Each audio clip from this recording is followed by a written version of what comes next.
நெஞ்சுக்குள்ள பாய் விரிச்சி பூவை கொட்டி வச்சிருக்கும் கிளி தட்டு விளையாட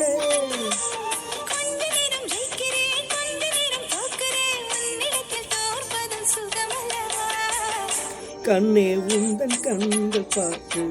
பொழுது விடியணும்.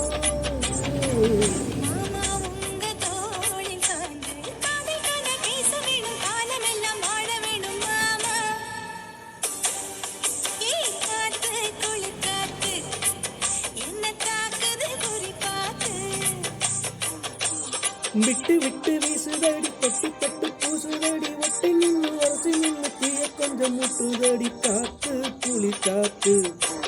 என்ன காத்துது குறி பார்த்து